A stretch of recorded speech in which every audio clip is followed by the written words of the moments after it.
All right, if you would, open your Bible to 2 Corinthians chapter 12.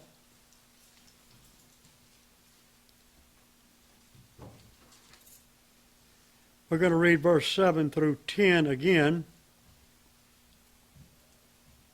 2 Corinthians chapter 12, verse 7 through 10. Paul wrote, "And lest I should be exalted above measure through the abundance of the revelations, there was given to me a thorn in the flesh, the messenger of Satan to buffet me, lest I should be exalted above measure. For this thing I besought the Lord thrice, that it might depart from me. And he said to me, My grace is sufficient for thee, for my strength is made perfect in weakness. Most gladly, therefore, will I rather glory in my infirmities, that the power of Christ may rest upon me. Therefore I take pleasure in infirmities, in reproaches, in necessities, in persecutions, in distresses, for Christ's sake. For when I am weak, then am I strong." Now there's a lot that Paul covers in these verses here. But the thing that we looked at last week is the fact that Paul had infirmities that God would not heal, and a thorn in the flesh that he would not remove. Paul asked God to remove this thorn 3 times, and the answer was no each time. So Paul knew what it was to have unanswered prayer. And he knew what it was to have infirmities that would not be healed. But he realized something, that these infirmities actually made him strong. By being weak, he learned to understand and appreciate and experience the power of Christ in his life. And he also found out that grace in verse 9 that God gives to those who have infirmities is sufficient, is able to keep you up and moving and working and preaching even while you have infirmities in your flesh. Paul found out that he could keep on moving and working even though he had the infirmities. He did not allow the infirmities to shut him down or make him retire or quit. He found out that God's grace was sufficient to keep him going, keep him moving. Now tonight I'd like to talk to you once again about the subject of sickness and infirmity, because, you talk to people today, and sooner or later, the older you get, by the matter of fact, in conversation with people, the issue of sickness and health always comes up. You'll end up talking about, I've got these ailments, I've got this sickness, and the other person says, well, I've got them too, and you stand there comparing sickness, And there's a lot of misunderstanding today about sickness and disease and about unanswered prayer. And most of the misunderstanding is caused by the charismatics, because of the false teachings they have about sickness and unanswered prayer. They think that God is obligated to heal all sickness and all disease, and that he's obligated to somehow answer all our prayers, and that we should always have good health and wealth and prosperity at all times. And if you don't have good health and prosperity at all times, then you must be out of God's will. And millions, thousands, if not millions of people believe that. And so when they get sick and have infirmities and hard prayers that are not answered, they get very discouraged, despondent, and a lot of them, accuse God of a lot of bad things, and some even depart from God, turn away from God. Now, Paul clears all that up to me right here in these verses here, but there are other men in Paul's life that helped him, were ministers with him, that had the same problem he did when it came to sickness. And it was common, it seems, amongst the apostles and also their followers. And one of them was Timothy. Turn there, if you would, in 1 Timothy 5. And notice what it says about this man, Timothy. 1 Timothy chapter 5.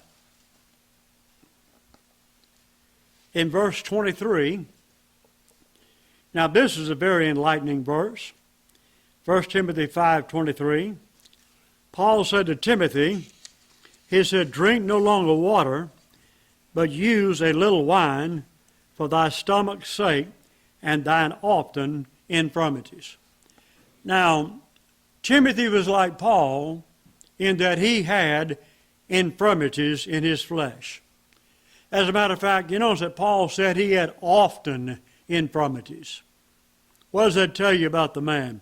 It tells you he was sick most of the time. He had infirmities frequently, and he had them over and over again. So Timothy obviously was not a healthy man, a sickly man.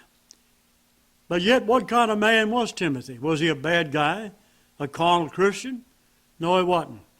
You know, Paul said about Timothy, he said, I have no man like-minded who will naturally care for your state, for all seek their own, not the things which are Jesus Christ, but you know the proof of him, as a son with the Father, he has served me with me in the gospel. See, Timothy was one of the most trusted and faithful helpers that Paul had.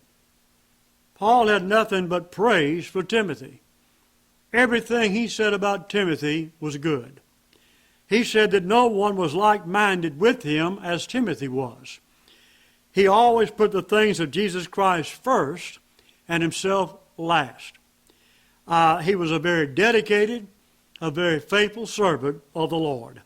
He was a faithful preacher of the gospel, and Paul had complete trust in Timothy, but according to verse 23, Timothy had infirmities, and he had these infirmities often, and he had stomach problems as well.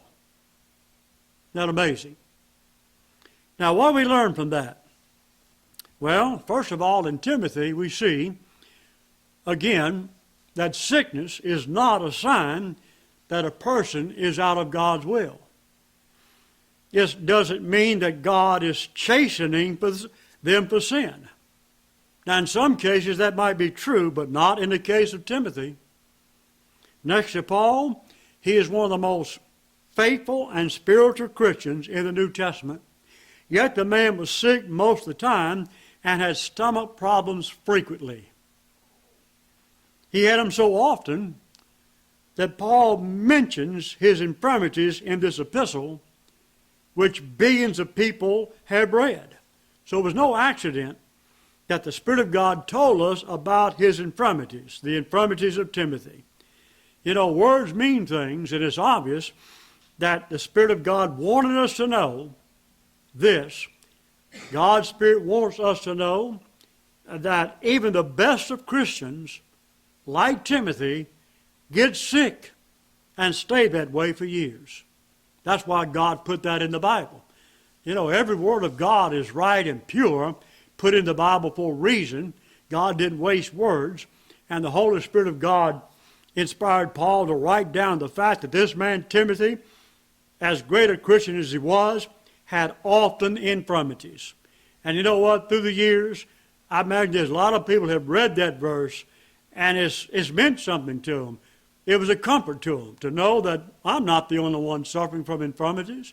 It's not a sign that I'm out of God's will. It's not a sign that God is chastening me. I mean, look at this man, Timothy. He's suffering just like me. See? Something else. We learned this, that from the case of Timothy, is that God uses physical ways and means to treat or cure sickness. Paul recommended that Timothy use a little wine for his stomach problems and his often infirmities. He said, drink a little wine for thy stomach's sake and thine often infirmities. Now that's significant, that statement.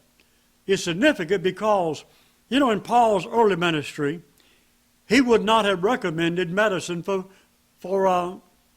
sickness. In his early ministry, he would have healed Timothy himself by the laying on of his hands. You know, there's a verse in Acts that says, and God wrought special miracles by the hands of Paul, so that from his body were brought unto the sick handkerchiefs or aprons, and the diseases departed from them, and the evil spirits went out of them. That's the kind of power that Paul had when it came to healing sickness and disease in his early ministry. But at the end of his ministry, when he wrote 1st and 2nd Timothy, all he could do was recommend a medicine for Timothy, for his infirmities. And you know, that's a real rebuke to these so-called faith healers of our day who actually teach that it's wrong to go to a doctor and it's wrong to take medicine, they say. They say it's a lack of faith. But Timothy refused that heresy because Paul recommended a medicine for his infirmities, and Timothy was a very godly, faithful, and spiritual Christian. And so we see in Timothy's case, we see in his case that God may use medicine to treat sickness and disease. Now, some extremists that look at medicine today as a curse or of the devil. But one of the blessings I believe that God has given us today in this country is medicine and doctors. Now, there is bad doctors. There is bad medicine, yes. But there's some good ones too. And I have personally seen God use medicine and doctors to cure sickness and disease and save a whole lot of people's lives. If you're old enough, you can remember this. You know, a few years ago, for example, with my wife, when she was very young, she had a full masseter operation on one of her ears. In other words, the doctor took one of her eardrums completely out, and it was a very dangerous operation. And they took it out because it was infected. The doctor's name was Doran, and he treated her for this infection, but it wouldn't go away. And so they took it completely out. She cannot hear out of that ear whatsoever. Well, through the years, she still had trouble with that ear being infected every now and then. And in the late 60s, her ear became infected and it wouldn't heal. And we took her to the doctor over and over again, but everything that he tried failed. The infection remained. And it began to grow inside of her ear. And so he decided that she needed to have an operation on her ear. And the operation would be very dangerous. As a matter of fact, he told us that for me to operate on your ear, I've got to take the ear off. Cut the ear off, and then go inside and try to cut out or remove the infection. Her brain would be exposed, you see, in this operation. And he even said that there was a 50% chance she would not even survive the operation. But he said something. He says, before we operate, I want you to go and see a new ear doctor in town. He just moved here, and his name was Dr. Donald Muller. Dr. Muller, eye, ear, nose, throat doctor. He was with Premier. And so we went and saw Dr. Muller. And he looked in her ear, and I still can see him. He was a teaching doctor, by the way. And he had my wife leaned her back in that chair in his office, and these guys all around it, with these students around the chair with him.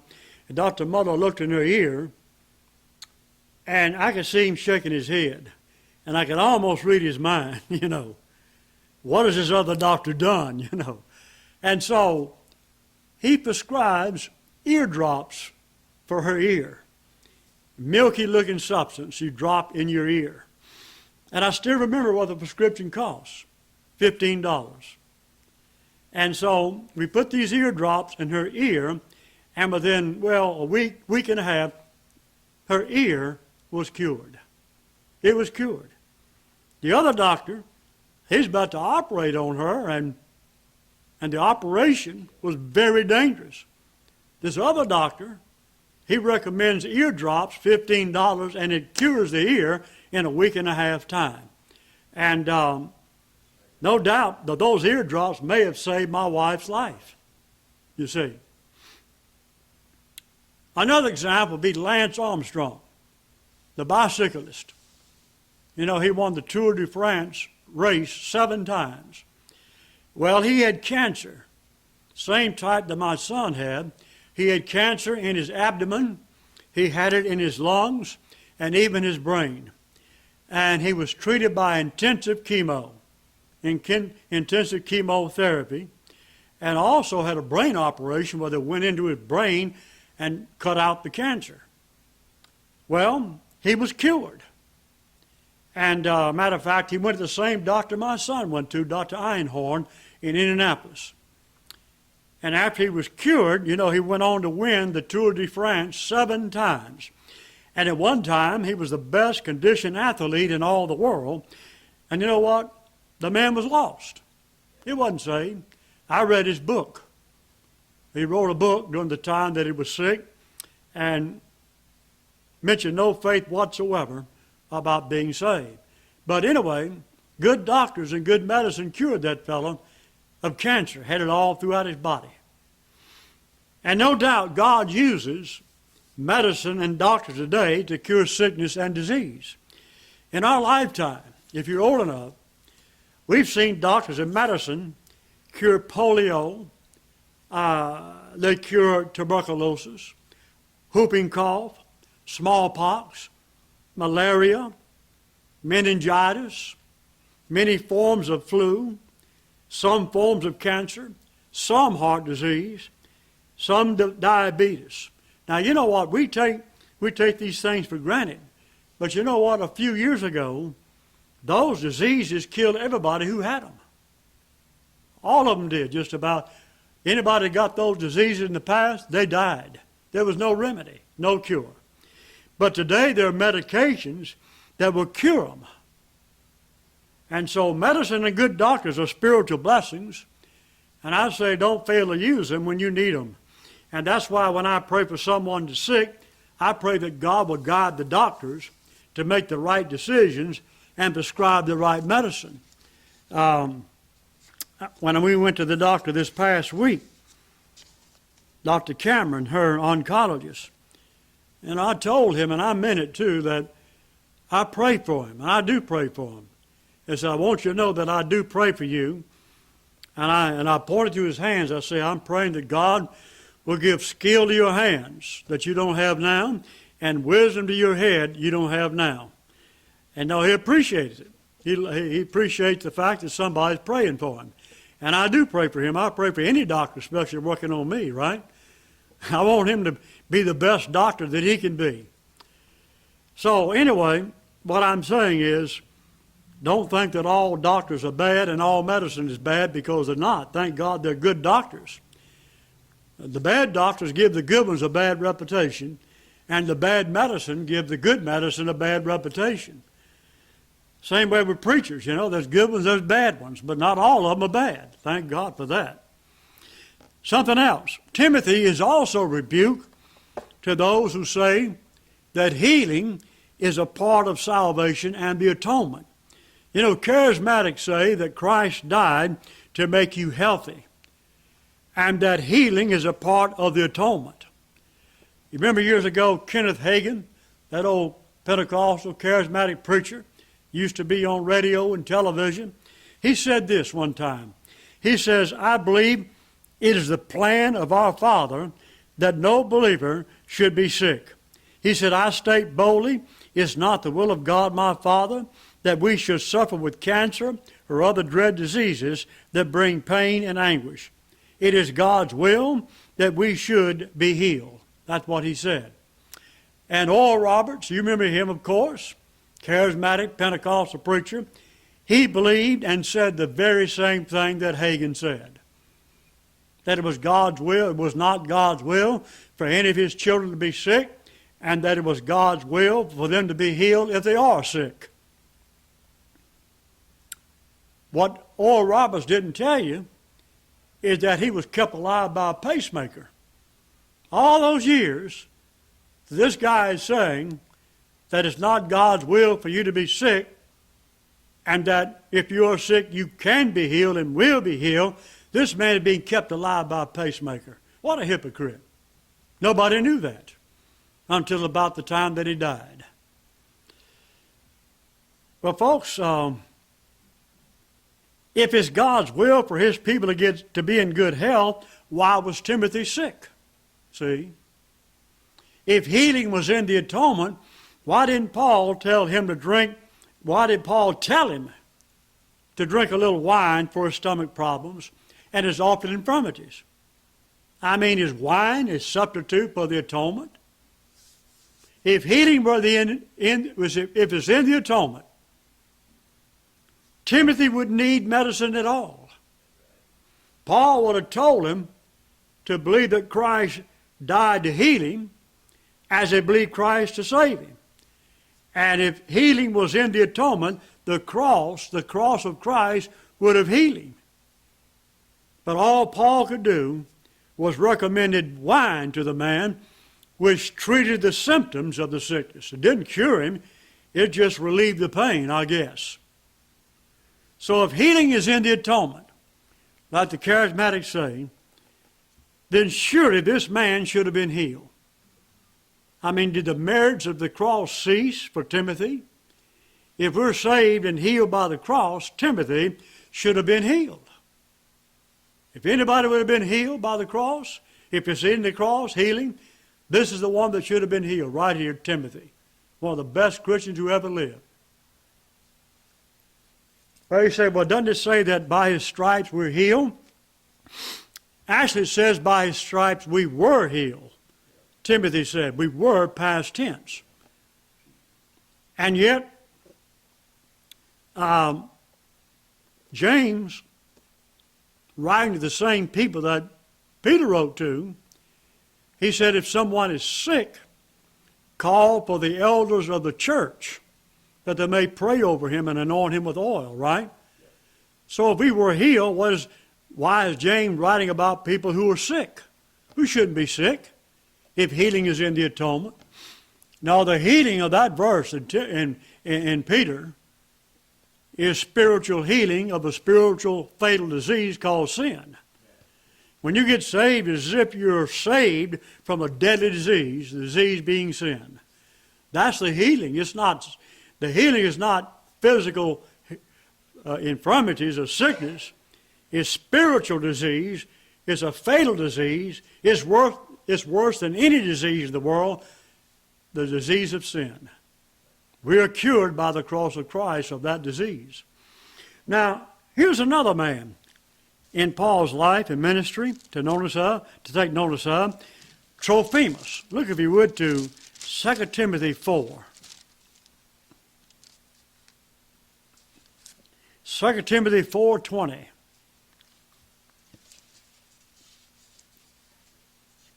Trophimus. In 2 Timothy 4:20, he said, Erastus abode at Corinth, but Trophimus have I left at Millennium sick. Now, one of the most important things we learn from Trophimus is that the gift of healing had been withdrawn. Paul was an apostle, and as an apostle, he had all the signs of the apostle, including the gift of healing. But when he gets to the end of his ministry, he could not heal this man. He's traveling, the man gets sick, and he has to leave him behind sick, couldn't heal him. That would have never happened in Paul's early ministry. He would have laid hands on that man and healed that man instantly. In Paul's early ministry, he could heal anybody who was sick. But here, at the close of his ministry, when he's writing this last book, it's obvious that Paul's gift of healing was withdrawn, because by that time the signs and the wonders had served their purpose. At the end of Paul's ministry, he no longer had the gift of healing, and all he could do was recommend a man drink wine for his infirmities. And Paul's the greatest apostle probably that ever lived. When it comes to healing today, there is divine healing, but not divine healers. Nobody has the gift today. And if someone is miraculously healed today without doctors or medicine, it won't be because of some healer. It'll be because God chose to heal them according to His sovereign will. And when I talk about his sovereign will, you know, one time Jesus made a statement that really made some Jews real mad at Him. It had to do with healing someone of leprosy. And He said that in the days of Naaman the leper, He said there were many lepers in Israel, but only Naaman was healed. One out of many. And all the people became enraged at him. You know, one out of many. So that man was healed according to God's sovereign will. God could have healed all of them, but He didn't, just name them. And that's what Jesus said. Jesus did not heal everybody. He could have, couldn't He? But He didn't. He chose the ones that He healed. And He didn't heal all of them. And some of the Pharisees and other people got mad at Him for making that statement. Many lepers were in the days of Naaman, but just he was the only one that was healed. That made them all shook up and mad. Now, another man to look at tonight when it comes to healing, and this one right here is a real blessing, is Epaphroditus. Turn your Bible to Philippians chapter 2. Philippians chapter 2.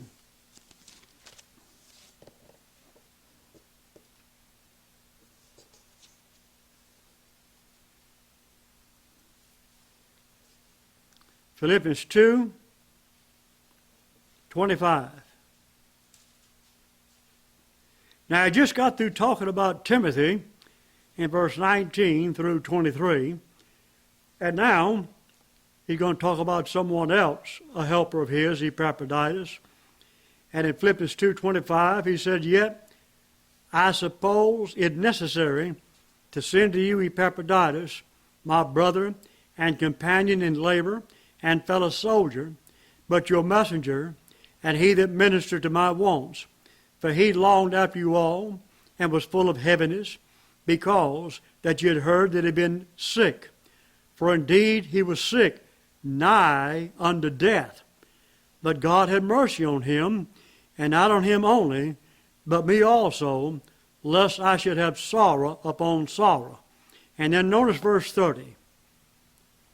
"Because for the work of Christ he was nigh unto death, not regarding his life, to supply your lack of service toward me."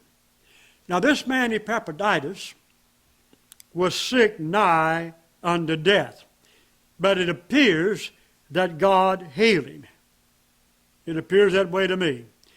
And the healing of Epaphroditus is positive proof that God does indeed heal people today. But notice some things about this man Epaphroditus. First of all, notice how he got sick. It says, for the work of Christ, he was nigh unto death. For the work of Christ, he was nigh unto death.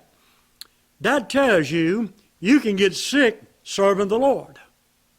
See that?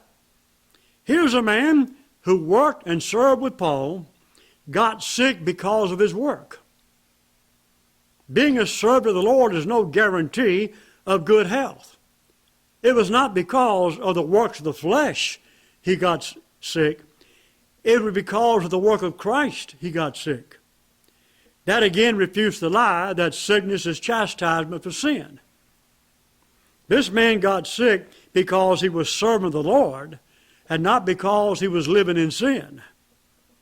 His service wore him out physically until he got sick. And it happens to a lot of preachers. It happens to missionaries.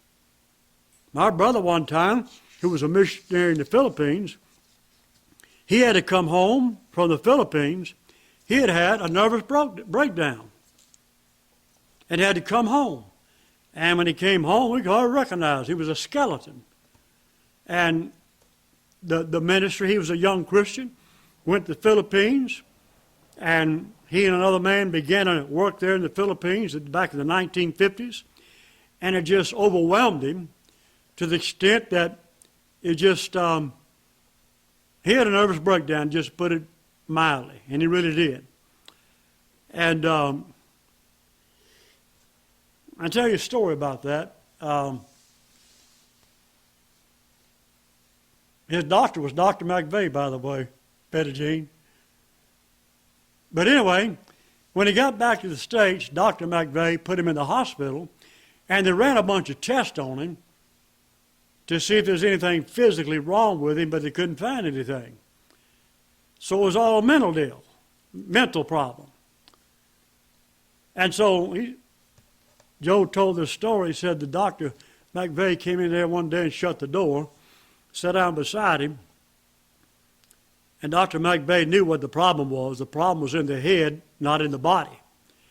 And so the doctor sat down next to Joe, and he said, Joe, says, when you preach in the Philippines, do you tell the people to trust the Lord, to take care of them, supply their needs? See, McVeigh knew a little Bible. He was went to a Methodist church there in Mobile.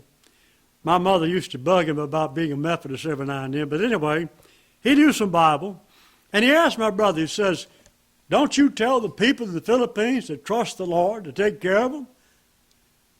My brother said, yeah. He said, why don't you practice what you preach? And from that point forward, my brother got better. He says, here I am, I'm telling people, trust the Lord. He'll take care of you. And here I am, I'm not. I'm running around trying to fix things myself without, stopping to trust the Lord. He said, man, when he said that to me, it just slapped me in the face. And I realized I'm not practicing what I preach. And so from that day forward, he began to trust the Lord. And within a couple of weeks, he was a brand new man. Brand new man, you see. But the ministry wore him out. And it can wear a man out today. It happens all the time. Make you sick. Notice how sick he was. Paul said 2 times he was nigh unto death. Sick nigh unto death. He was about to die. But even though he was all deathly sick, this man kept laboring and working to supply the needs of Paul so that Paul could keep on preaching. I mean, how many preachers have a friend who would jeopardize their health and even their own life to help them in their ministry? Well, that's the kind of man that Epaphroditus was. The man deathly sick, yet he doesn't stop. He keeps working to take care of Paul so he can preach. But he's deathly sick, nigh unto death. He's about to die. How was he healed? Verse 27, it says, God had mercy on him. See that? God had mercy on him. That verse tells you how God heals people today. It's because of his mercy and grace. Everything that God does for us, no matter what it is today, is by grace and mercy. Now, grace, we know what it is. Grace is God giving you something you don't deserve nor earn, like salvation. Mercy is God withholding something from you that you do deserve, like his wrath. Well, healing today is based upon the mercy and the grace of God. If God heals you today, it'll be by grace and mercy. It won't be because you earn it or deserve it. It won't be because God is obligated to heal you. It won't be because, God made a promise to heal you. It won't be because you got a guarantee of healing. And it won't be because you demanded God to heal you. You see, if you get healed today, you'll get healed the same way this man was, by the mercy of God. It's by the grace and mercy of God that this man was healed. And so, when you pray for someone, if they're sick, to be healed, if you're sick and want to be cured and healed, don't demand it, Just ask God, God, be merciful and gracious to me, or for brother so-and-so, and that you might cure them or cure me. That'll get your prayers answered a whole lot faster than demanding God to do it. If you demand it, He's not going to listen to you anyway. It's just grace and mercy. Now, notice why he was healed. There was a purpose. You know, Ephesians 1:11 says that God worketh all things after the counsel of His own will. In other words, what God does is not done without a reason or a purpose. Why did God heal this man? What was the purpose? Paul said, but God had mercy on him, lest I should have sorrow upon sorrow. You see, he was healed by the grace and mercy of God, but God had a purpose in healing the man. It appears he was healed for Paul's sake, lest Paul have sorrow upon sorrow. Paul needed that man, needed him badly. And without him, Paul's ministry would have suffered. So this man obviously was vital to Paul's ministry, and so God in His mercy reached down and healed the man for Paul's sake. Not just his sake, but for Paul's sake. He was Paul's companion, fellow laborer, and he ministered unto his needs. He supplied Paul's needs when others failed to do so. So he was vital to Paul's survival, and that's the reason why I believe he got healed. He said, but God had mercy on him, lest I should have sorrow upon sorrow. If that man would have died, I tell you what, it would have hurt not just the man that died and his family, it would have hurt Paul. Paul needed this man, needed him badly. And so God spared his life. God spared his life. Now, I have some thoughts about that. And these are my thoughts. They're certainly not infallible. But this man's healing right here, you know, it makes me examine my life very carefully. When I read this story, it makes me ask myself questions that are somewhat uncomfortable. I've asked myself, if I get sick, why should God heal me? See? What purpose would it serve? This man was vital to Paul's ministry.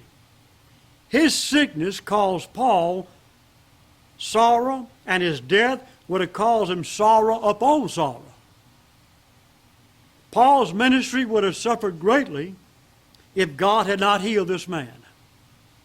And so I have to ask myself, what am I doing for the church? What am I doing for the Lord that would cause God to heal me if I get sick? And would the ministry suffer without me? It would have been a great loss to Paul if God did not heal Epaphroditus. Would it be a loss if God did not heal me if I were sick nigh unto death? I asked myself that. And if that's true that God healed him because he was such a valuable asset to Paul, should you and I, in other words, we know that God healed this man because of how he helped Paul, who was a great asset to Paul's ministry, and that's why God did it. If that's true, then shouldn't you and I become involved in a ministry of our own? And I hate to even use this word, but I have to. I can't think of another word. Shouldn't you and I become involved in a ministry that's so important that God would in mercy reach down and heal us to keep us involved in that ministry? Now, folks, that's my thoughts, my ideas. Just consider what I say. But, I mean, it plainly tells me the reason that God healed that man was for the sake of Paul, because if he died, Paul's ministry would have suffered greatly. And so I ask myself, if I get sick, why should God heal me? Am I involved in something, in a ministry? Am I serving God in such a way that others would be hurt if I died? Or if the ministry would be hurt if I died? So you see, so I want to be involved in my lifetime. I want to be involved in something, a ministry, teaching, preaching, witnessing, whatever, to make my life count for something, so that God in mercy will reach down and Heal me if I get sick so I can keep doing what I'm doing. You understand what I'm trying to say? Now, that's, like again, that's my thoughts and ideas. And they're certainly not infallible. All right, we'll stop right there tonight, and next time we'll get into verse 11. Anybody have any comments or questions about this? Sickness is something we run into every day. We pray for people on Wednesday night. The majority of the requests are for what? People that are sick, right? You know, that proves we must believe God heals sickness. Why pray for someone to be healed if God doesn't heal sickness today? We know He does. We've seen Him do it time and time again. And if God heals anyone today, it'll be by mercy and grace, not because He's required or obligated to do it. And sickness and disease is not a sign necessarily that a person is out of God's will or that God is chastising them. We've seen 4 men right here, Paul, Timothy, Trophimus, Epaphroditus, 4 great men of God. Every one of them was sick. Not because they were carnal and backslidden, out of God's will. All of them were involved heavily in a ministry, you see, of preaching and teaching and witnessing. And in the case of Paul, God gave him that special grace to keep him going. In the case of Timothy, Paul said, take a little wine for your awful infirmities. In the case of Trophimus, had to leave the man behind sick. Doesn't say what happened to him afterwards. In the case of Epaphroditus, he healed him, God did, because he was nigh unto death. All the situations are a little different, but not a one of those men was out of God's will or carnal, and not a one of them was being chastised, because of their personal lives. They were all busy in service for the Lord. You can get busy, you can get sick rather, being busy in the work of the Lord. It can wear you down. All right, anybody else have any comments, questions? Whitfield was sick all his preaching life. What's that? George Whitfield was sick his entire preaching life. Whitfield? Yeah. He was I didn't know that. Yeah. I know Spurgeon had a lot of problems. Surgeon too, yeah. Whitfield was sick? All the time. Wonder what he had. Did he ever say? He had something involved with his lungs, his breathing. Could have been tuberculosis, back in them days. David Brainerd died of tuberculosis. Early, in his 20s. 29. That's the one I was thinking about. I've got David Brainerd's that diary. I've got that book at home. And I tell you what, I had to put that book down. Oh, I got so depressed reading that thing. The sickness that guy went through and the weakness. Whitfield was the one that encouraged him to keep going, was it not? Jonathan Edwards had a lot. Jonathan Edwards, maybe. Okay, no, he was one of those great guys. And Spurgeon, he had a real problem with depression. Real bad problem. They say Martin Luther had physical infirmities as well. Paul did, Timothy did, Trophimus, Epaphroditus, you name it. What about John the Baptist? The Lord raised him up, used him, and he died. Got his head cut off even. Right. That's where the Baptists don't dance. That's what? That's where the Baptists don't dance. They don't what? They don't dance. They don't dance? Right, it was a dancing girl carved his head. Oh, yeah, okay. The mother wanted him dead. Oh, that's it, huh? All right. I was wondering. But he had, John the Baptist, he like Jesus, neither one of them had a long life. No, they didn't. Not on this Some of them world. were raised up just for those things that they did. Every apostle, except for maybe John, was murdered. Every one of them, including Paul. The 12 were all murdered except for John, maybe, and Paul, of course, and generally all of those that followed him. They all ended up being murdered by Rome or by the Jews or someone else. And so this idea, that if you're really spiritual, you won't get sick and sickness won't come in your house or in your life is just totally ludicrous. But people lap that stuff up, they eat it up. And so when they get sick, a lot of people get sick like that and deny that they're even sick, because to admit that I'm sick, I'm saying I must be carnal, I must be out of God's will. knee doctor told me after I had open heart surgery, he said, Richard, you know what that means, don't you? I said, no. He said, it means God's not finished with you yet. He wanted you around a little longer. That's right. That's the way I look at it. Amen. I want to stay in the race, as long as I possibly can. I don't have any death wishes, I want to stay alive as long as possible because this is the only race we get to run. Listen, right here. So I like to be around the finish line when the Lord waves that final flag. Now, I don't know if that's going to be true of me or not, but I sure like to be around when he waves the flag. All right.